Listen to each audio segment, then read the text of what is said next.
We are going to look at simplifying ratios with whole numbers. There are two strategies for this. We can use the GCD or greatest common divisor, or we can use fractions on the calculator.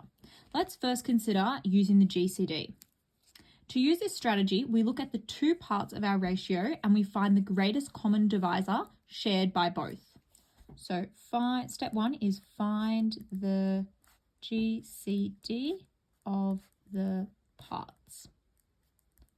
You might know what the greatest common divisor of 21 and 28 is, but if not, we can do it on a calculator using the GCD function. Recall, GCD is above the times button in pink. So we press alpha, then GCD, then I type in my two numbers, 21, comma is above the bracket, shift bracket, 28, close bracket. My greatest common divisor of 21 and 28 is 7. So to simplify this ratio, I'm going to divide each part by the greatest common divisor, which is 7.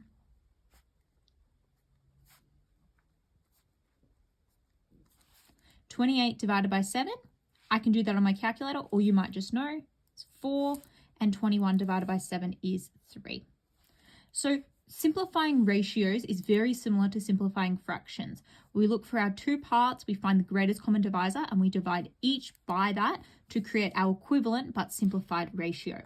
Let's look at our next one, 26 to 13. Again, I'm going to put those numbers into my calculator to find the greatest common divisor. 26, 13. My greatest common divisor is 13, which means I'm going to set up my new ratio. I have to divide each side by 13.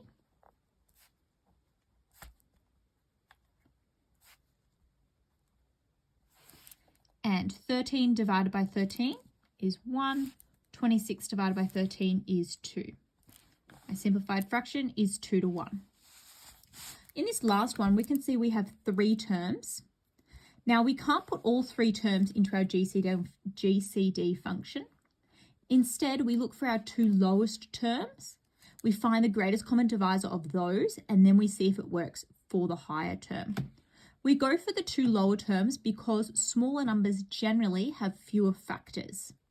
So I'm going to use 42 and 12, put those into my GCD function. 42, 12, my GCD is 6. Then I consider, does 6 go into 60?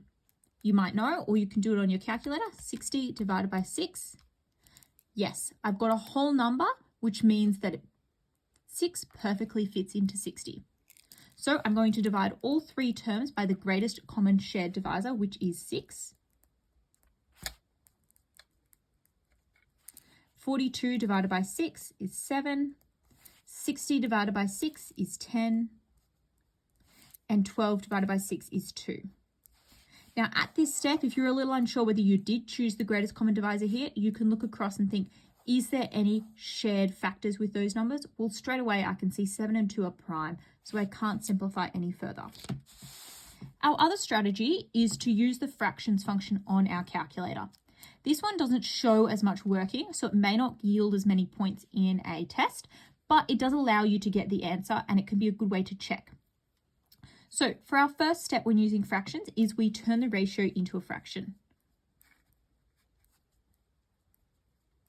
To a fraction, a bit squished over here, and then I'll write simplify.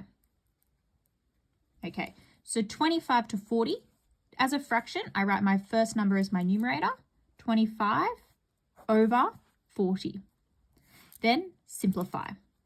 I can do that on my calculator by just typing in my fraction, 25 over 40, tapping equals, and it will simplify it for me, 5 over 8.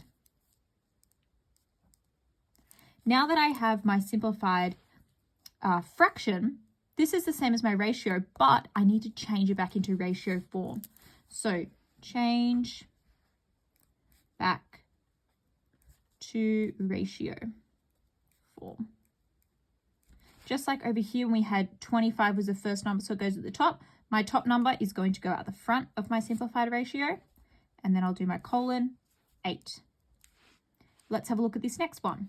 51 over 17. turn the ratio into a fraction. So 51 to 17 is going to be 51 over 17. Then I simplify it on my calculator. 51 over 17. I get 3.